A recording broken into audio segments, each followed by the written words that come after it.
നമസ്കാരം. എല്ലാ മാന്യ പ്രേക്ഷകർക്കും ആനുകാലികത്തിലേക്ക് സ്വാഗതം. നമസ്കാരം സാർ. നമസ്കാരം സാർ, ഇപ്പോൾ രാഹുൽ മാങ്കൂട്ടത്തിൽ ഏറെ ആശ്വാസകരമായൊരു വിധിയാണ് പുറത്തു വന്നിരിക്കുന്നത്.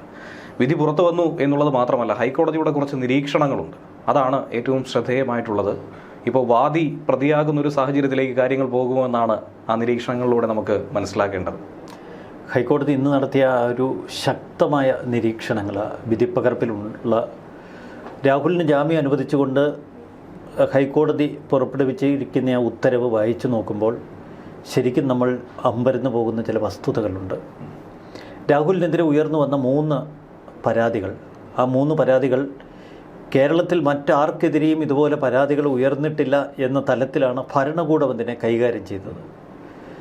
അതിനുശേഷവും അതിനു മുൻപുമൊക്കെ നമ്മൾ ഒരുപാട് ബലാത്സംഗ കേസുകൾ കേട്ടിട്ടുണ്ട്. എല്ലാറ്റിനും ഒടുവിൽ തിരുവല്ലയിലെ നഗരത്തിൽ പട്ടാപ്പകൽ ഒരു 1-ാം നിലയിലുള്ള സ്പായിൽ കടന്നു കയറിയ ഗുണ്ടകൾ അവിടെയുള്ള ഒരു ജീവനക്കാരിയെ കടന്ന് പിടിച്ച് വലിച്ചിഴച്ച് ഒരു മുറിയിൽ കൊണ്ടുപോയി അതിക്രൂരമായി ബലാത്സംഗം ചെയ്തു. കഴുത്തിൽ തൊണ്ടക്കുഴിയിൽ കത്തി കുത്തു നിർത്തിയാണ് അതിനെ വസ്ത്രങ്ങൾ ഉരിയിപ്പിച്ചത്. എന്നെ ഒരു സഹോദരിയായി കണ്ടുകൂടെ എന്ന് ചോദിച്ച് ആ പെൺകുട്ടി പൊട്ടിക്കരഞ്ഞപ്പോൾ അവളുടെ മുഖത്തടിച്ചു, അവളെ കട്ടിലേക്ക് തള്ളിയിട്ടു, ശരീരമാസകലം ഉപദ്രവിച്ചു. വലിയ ഗുണ്ടകളാണ് അവിടെ ആക്രമണം നടത്തിയത്. എന്നിട്ട് എത്ര മാധ്യമങ്ങൾ, എത്ര ചാനലുകൾ കേരളത്തിൽ ഈ ബലാത്സംഗത്തെ എതിർത്തുകൊണ്ട് ഇത്തരം ബലാത്സംഗങ്ങൾ ആവർത്തിക്കാതിരിക്കാൻ ശക്തമായി അവരുടെ നിലപാട് റിപ്പോർട്ടുകളിലൂടെ അവതരിപ്പിച്ചു. അത് കഴിഞ്ഞ് ചാനലുകൾക്ക് വാർത്ത സ്പാ എന്നുള്ള ഒരു സംവിധാനത്തിലേക്ക് മാത്രം ഒതുങ്ങി. സ്പായിൽ നടക്കുന്നത് ക്രോസ് മസാജിങ് ആണോ, അതോ സ്പായിലേക്ക് പോകുന്നത് ആരാണ്, സ്പായുടെ നടത്തിപ്പുകാരാരാണ്, അതിലെ രാഷ്ട്രീയം എന്താണ്, ഇത്തരം ചീപ്പ് വാർത്തകളിലേക്ക് കടന്നു എന്നല്ലാതെ അവിടെ നടന്ന ഈ കൊടും ക്രൂരത, ഈ ഒരു ക്രിമിനൽ കുറ്റം, അതിനെ എത്ര മാധ്യമങ്ങൾ ശക്തമായി ഫോളോ ചെയ്തു. അപ്പോൾ യഥാർത്ഥ ബലാത്സംഗത്തിന് നേർക്ക് കണ്ണടയ്ക്കുകയും നമ്മുടെ ഭരണകൂടം പോലും അതാ ചെയ്തത്. 1-2 ഇനിയുമുണ്ട് പ്രതികൾ കുടുങ്ങാനുണ്ട്. കയ്യിൽ കിട്ടിയ പ്രതികളെ മാത്രം പിടിച്ചകത്തിട്ടു. അവർ 2 ദിവസം കഴിയുമ്പോൾ ജാമ്യം കിട്ടി പുറത്തു പോകും. എന്നാൽ മറിച്ച് രാഹുലിനെതിരെ നടന്നത് ഒരു രാഷ്ട്രീയ വേട്ടയായിരുന്നുവെന്ന് ഇപ്പോൾ പച്ചയ്ക്ക് നമുക്ക് തുറന്നു പറയേണ്ടി വരും. കാരണം ഇത്തരം താരതമ്യങ്ങളാണ് നമുക്ക് മുന്നിലുള്ളത്. തിരുവല്ലയിലെ സ്പായിൽ നടന്ന ഈ കൊടുംക്രൂര പീഡനം, അതിനു മുൻപ് എത്രയെത്ര പീഡനങ്ങൾ.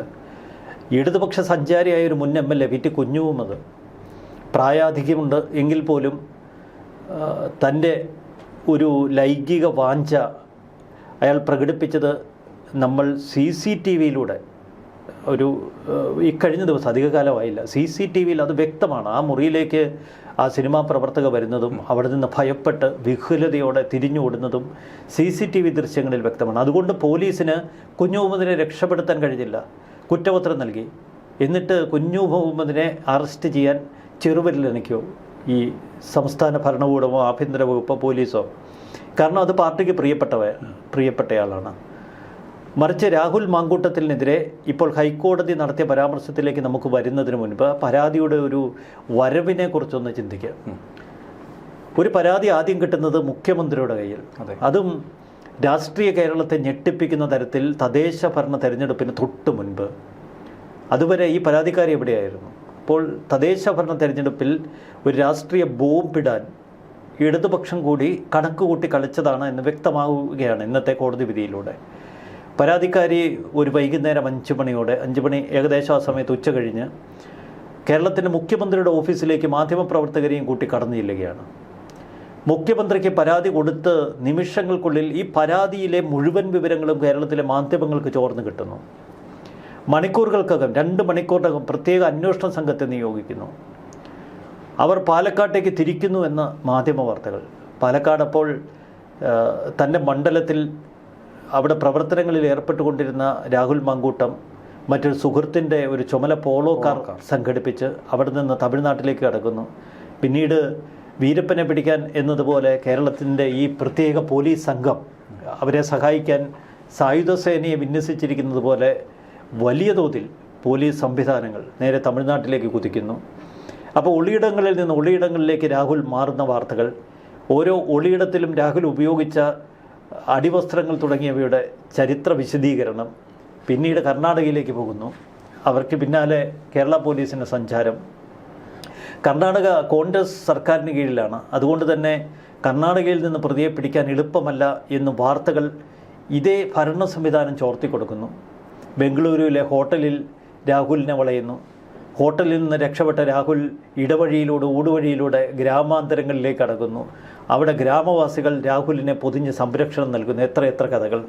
പിന്നീട് രാഹുലിന് ആ കേസിൽ ആദ്യഘട്ടത്തിൽ അറസ്റ്റ് തടഞ്ഞുകൊണ്ടുള്ള ഒരു ഉത്തരവ് ഹൈക്കോടതി പുറപ്പെടുവിക്കുന്നു. ഇതോടെയാണ് ഈ ഒരു പരക്കം പാച്ചിലിന് ഒരു താൽക്കാലികമായ വിരാമം ഉണ്ടായത്. ഓർക്കണം, ആദ്യ കേസ് കൊടുത്ത് ആ കേസിൽ രാഹുലിനെ അറസ്റ്റ് ചെയ്യാനുള്ള നീക്കങ്ങൾ നടക്കുന്നതിനിടയിൽ ആദ്യ കേസിൽ അറസ്റ്റ് തടയും എന്ന ഘട്ടത്തിലെത്തിയപ്പോൾ എവിടെ നിന്നോ രണ്ടാം പരാതി വരുന്നു. ആ പരാതിയുടെ വരവ് അതിനേക്കാൾ വിശേഷമുള്ളതാണ്. കാരണം ബംഗളൂരുവിൽ നിന്ന് പരാതി KPCC അധ്യക്ഷൻ്റെ ഇമെയിലിലേക്ക്, കമ്പ്യൂട്ടറിലേക്ക് വരുന്നു. KPCC അധ്യക്ഷൻ ഇത് കിട്ടിയ പാടെ നമ്മുടെ DGPക്ക് കൈമാറുന്നു. DGP മുഖ്യമന്ത്രിയെ ബന്ധപ്പെടുന്നു, അല്ലെങ്കിൽ ഭരണ സംവിധാനത്തെ ബന്ധപ്പെടുന്നു. രാഹുലിനെതിരെയുള്ള രണ്ടാം പരാതി മാധ്യമങ്ങൾ ആഘോഷമാക്കുന്നു. ഇവിടെ വീണ്ടും വിചാരമില്ലാതെ ഈ രാഹുൽ വേട്ടയ്ക്കിറങ്ങിയ മാധ്യമങ്ങൾ ഇപ്പോൾ ഇളുഭ്യരാവുകയല്ലേ. വീണ്ടും വിചാരമില്ലാതെ രാഷ്ട്രീയ വേട്ടയ്ക്കിറങ്ങിയ പിണറായി വിജയൻ സർക്കാർ ഇപ്പോൾ വെട്ടിലായിരിക്കുകയാണ്.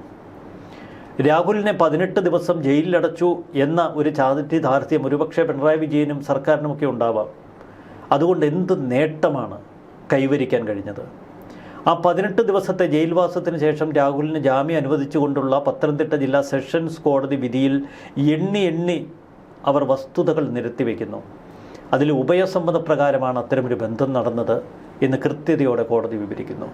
മറ്റൊന്ന്, നടപടിക്രമങ്ങളുടെ ലംഘനം നടന്നിട്ടുണ്ടോ, അത് വളരെ വ്യക്തതയോടെ കോടതി ആ വിധിന്യായത്തിൽ പറഞ്ഞിരുന്നു.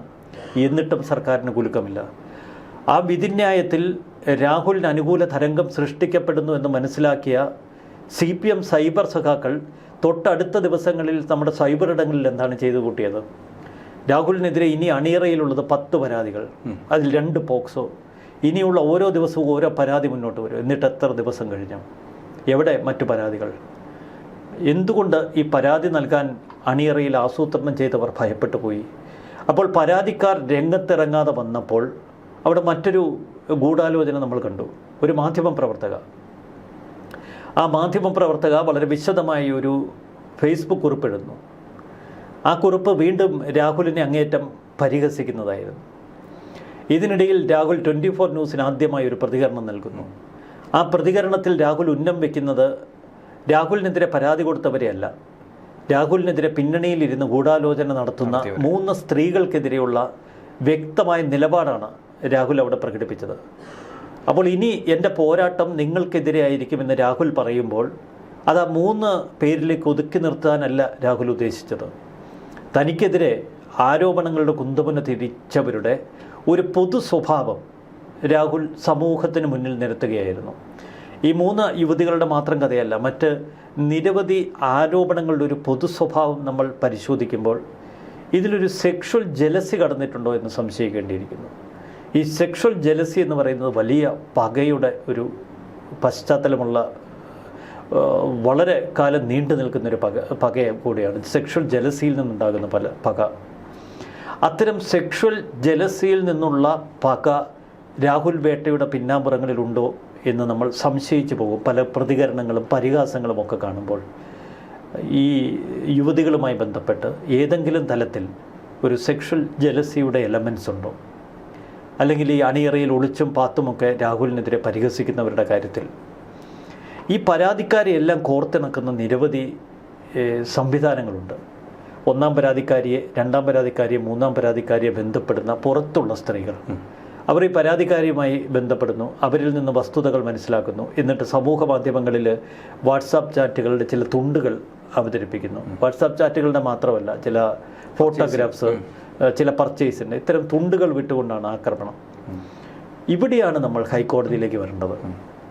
ഈ പശ്ചാത്തലത്തിലാണ് നമ്മൾ ഹൈക്കോടതിയിലേക്ക് വരുന്നത്. അപ്പോൾ ഹൈക്കോടതി 1-ാം പരാതിക്കാരിയുടെ ഈ കേസിൽ രാഹുലിൻ്റെ ജാമ്യ ഹർജി പരിഗണിക്കുമ്പോൾ ഹൈക്കോടതിയെ പ്രോസിക്യൂഷൻ ധരിപ്പിക്കാൻ ശ്രമിച്ചത് രാഹുൽ ഒരു സ്ഥിരം കുറ്റവാളിയാണ്, നിരവധി സ്ത്രീകളെ പീഡിപ്പിക്കുന്നു, ഇനിയും ക്യൂവിൽ പരാതിയുമായി നിരവധി സ്ത്രീകൾ നിൽക്കുന്നു, ഇയാൾക്കിവിടെ ജാമ്യം അനുവദിക്കപ്പെട്ടാൽ ഇനി സ്ത്രീകൾ ഭയപ്പെട്ട് പിന്നോട്ട് മാറും, അവർക്ക് നേരെ വലിയ സൈബർ ആക്രമണങ്ങൾ നടത്താൻ വലിയൊരു സംഘടിത ഫോഴ്സിനെ രാഹുൽ സൃഷ്ടിച്ചെടുത്തിട്ടുണ്ട്. അതുകൊണ്ടൊരു മാതൃകാപരമായ ശിക്ഷ രാഹുലിന് ഹൈക്കോടതി നൽകണം. നേരത്തെ 2 സെഷൻസ് കോടതികളിൽ നിന്നുള്ള വിധിന്യായങ്ങളിൽ വന്ന ക്ഷീണം സർക്കാരിന്, പ്രോസിക്യൂഷന് പൂർണ്ണമായും കഴുകിക്കളയാനാണ് ഇത്തരമൊരു വാദം ഹൈക്കോടതിയിൽ ഉന്നയിച്ചുകൊണ്ടിരുന്നത്. ഹൈക്കോടതിയിൽ രാഹുലിനെതിരെ ഈ വാദം ഉന്നയിക്കുന്നത് ഒരു ഭരണകൂടത്തിൻ്റെ പോലീസ് സംവിധാനമാണ്, ഒരു പ്രോസിക്യൂഷനാണ്. ഇവിടെയാണ് രാഹുലിൻ്റെ അഭിഭാഷകൻ മുന്നോട്ട് വെച്ച വാദം പൂർണ്ണമായി ഇപ്പോൾ ഹൈക്കോടതി അംഗീകരിക്കുന്ന കാഴ്ച നമ്മൾ കാണേണ്ടത്.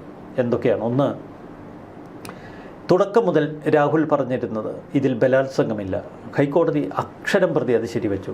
അതെ, രാഹുലും ഒന്നാം പരാതിക്കാരിയും തമ്മിലുള്ള ഈ ബന്ധത്തിൽ ബലാത്സംഗ കുറ്റം നിലനിൽക്കില്ല എന്ന് തന്നെയാണ് ഹൈക്കോടതി പറയുന്നത്. ഉഭയസമ്മതപ്രകാരമാണ്. അതിന് കോടതി പല കാരണങ്ങൾ പറയുന്നുണ്ട്. ഒന്ന്, രാഹുലിനെ സ്വന്തം ഫ്ലാറ്റിലേക്ക് ക്ഷണിച്ചു വരുത്തിയത്, രാഹുലിൻ്റെ പാലക്കാട്ടെ ഫ്ലാറ്റിലേക്ക് യുവതി സ്വമേധയാ പോയി അവിടെ താമസിച്ചത്, ഇതൊക്കെ സമ്മതപ്രകാരമല്ലേ?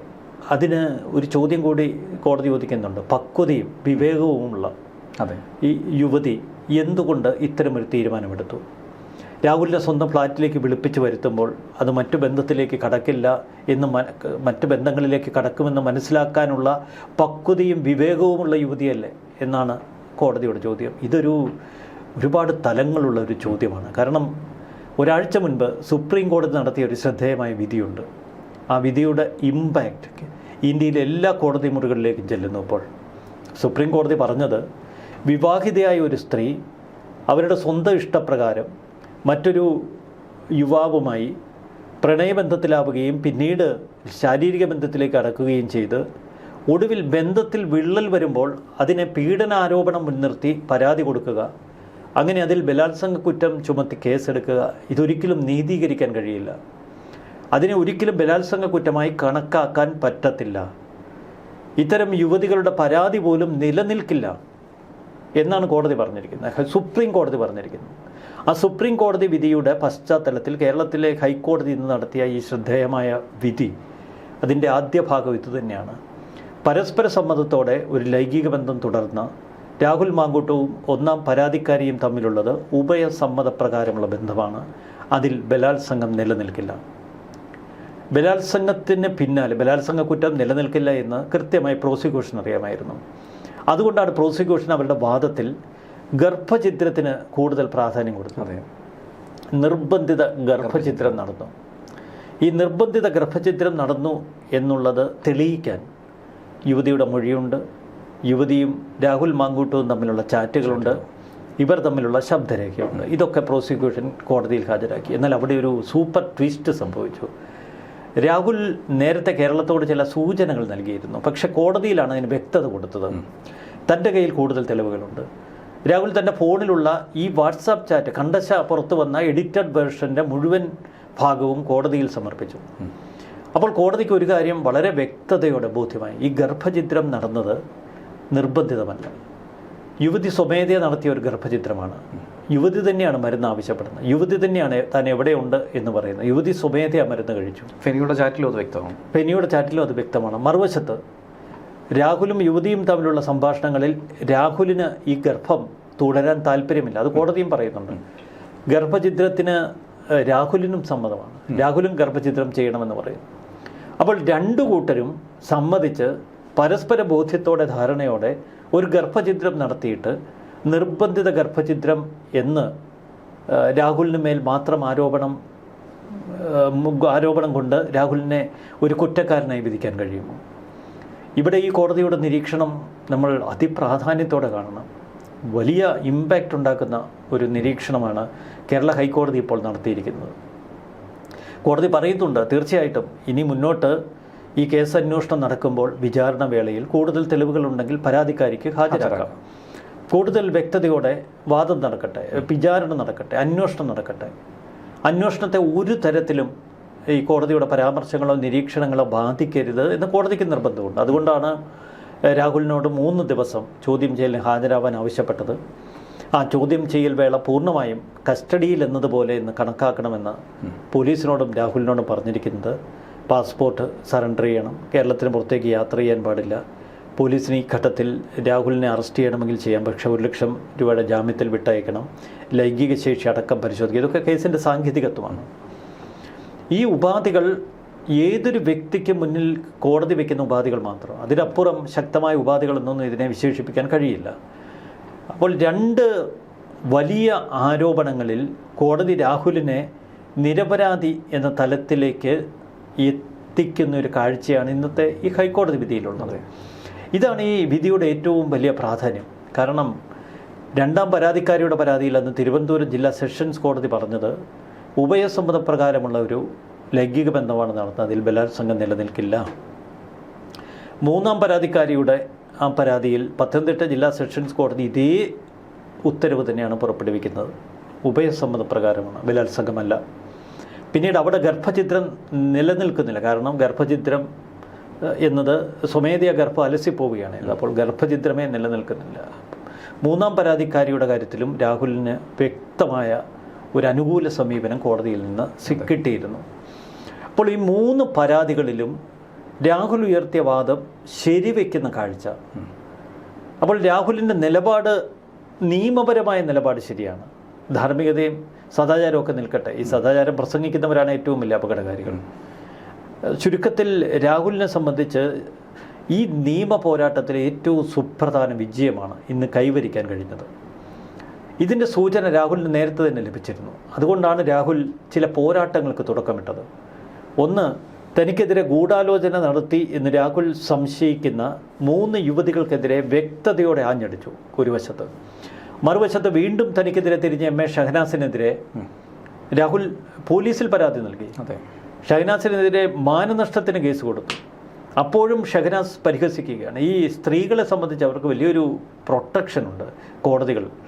ആ കോടതികൾ നൽകുന്ന പ്രൊട്ടക്ഷൻ പരിശോധിക്കുമ്പോൾ ഒരു പരിധിവരെ പെട്ടെന്ന് പോലീസ് നടപടികളിലേക്ക് കടക്കില്ല. 2 കാരണങ്ങളുണ്ട്. ഒന്ന്, കേരളം ഭരിക്കുന്ന ഇടതുപക്ഷം രാഹുലിനെതിരാണ്. രാഹുലിൻ്റെ പരാതിയിന്മേൽ പോലീസ് പെട്ടെന്ന് ഇത്തരം സ്ത്രീകൾക്കെതിരെ കേസുമായി നീങ്ങില്ല. പക്ഷേ മറുവശത്ത് ഇവിടെ ഒരു ഏറ്റവും രൂക്ഷമായൊരു തലമുണ്ട്, അത് നമ്മുടെ മാധ്യമങ്ങൾ ചർച്ച ചെയ്യുന്നില്ല.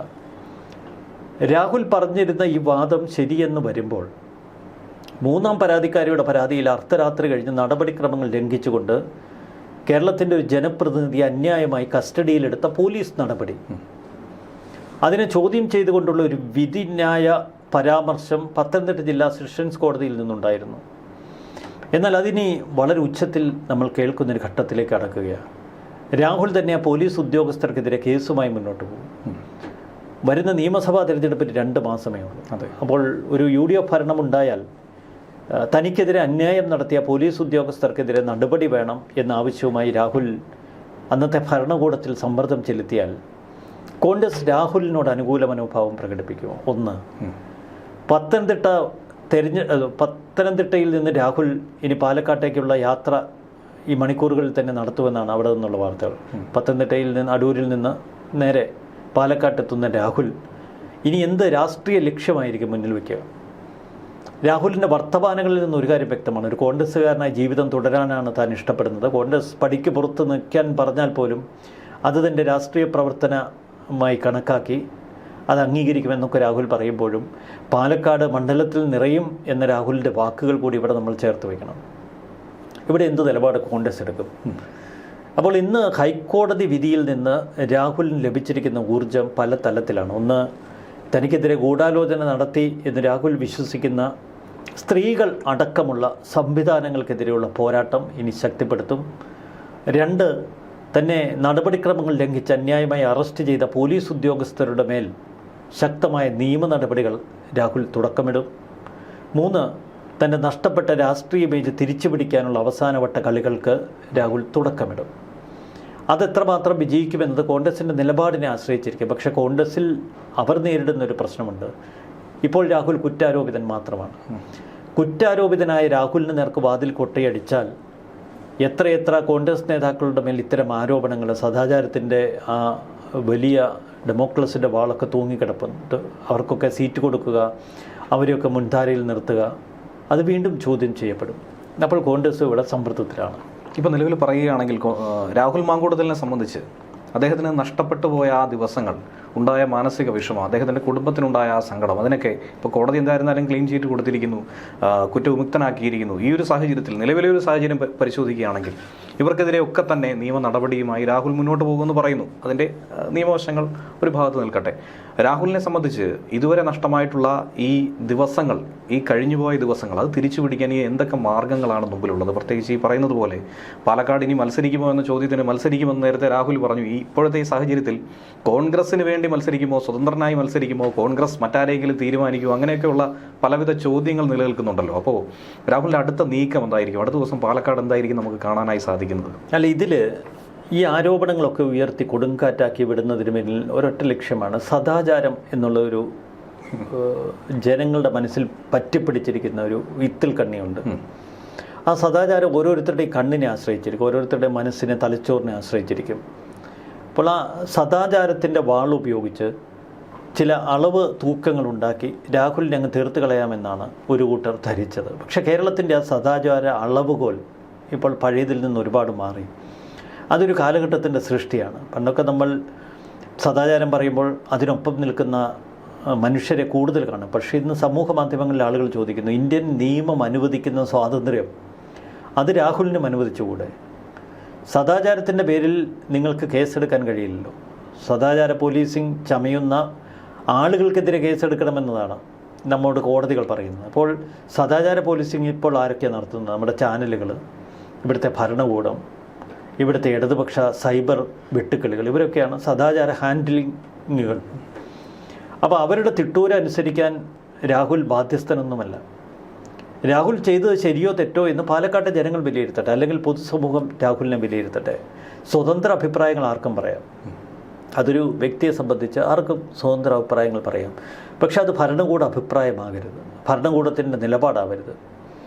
ഇന്ത്യൻ ഭരണഘടന അനുശാസിക്കുന്ന തെറ്റുകൾ, കുറ്റങ്ങൾ രാഹുൽ ചെയ്തിട്ടുണ്ട് എങ്കിൽ രാഹുലിനെ ശിക്ഷിക്കാനുള്ള എല്ലാ അവകാശവുമുണ്ട്. പക്ഷേ ഇവിടെ കോടതികൾ പറയുന്നു നിയമപരമായി രാഹുൽ തെറ്റ് ചെയ്തിട്ടില്ല.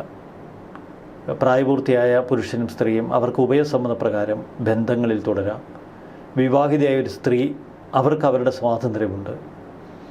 ഇവിടെ മറ്റൊട്ടനവധി മാനങ്ങൾ ഈ കേസിലുണ്ട്. അത് നമുക്ക് നിഷേധിക്കുക വയ്യ. ധാർമ്മികതയും സദാചാരവും ഒക്കെ അതിൻ്റെ ചില ചെറു സൂചനകളായി വരാം. പക്ഷെ അവിടെ നമ്മൾ മനസ്സിലാക്കേണ്ട ഒരു വലിയ സത്യമുണ്ട്. ഒന്നാം അതിജീവിതയുടെ ജാമ്യാപേക്ഷയാണ് കോടതി.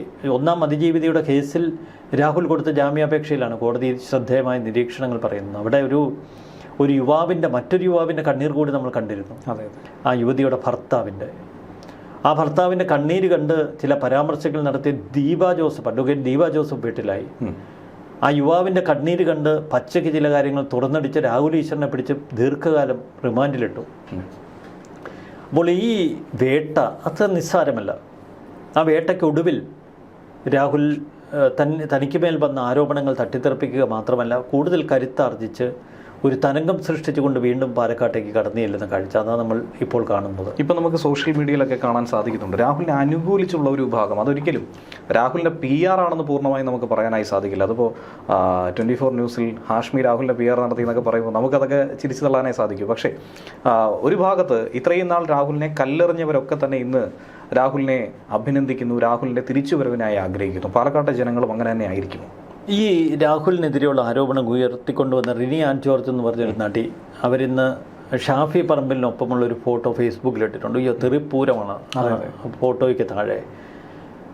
റിനി ആൻ ജോർജ് ഈ ആരോപണം ഉന്നയിച്ചതിന് തൊട്ടു പിന്നാലെ MS ഷെഹനാസ് ചില ആരോപണങ്ങളുമായി രംഗത്ത് വന്നു. അന്ന് ഷെഹനാസ് ഷാഫി പറമ്പിലിന് നേർക്ക് ഒന്ന് വിരൽ ചൂണ്ടി, രാഹുൽ മാങ്കൂട്ടത്തിനെ സംരക്ഷിക്കുന്നതിൻ്റെ പേരിൽ.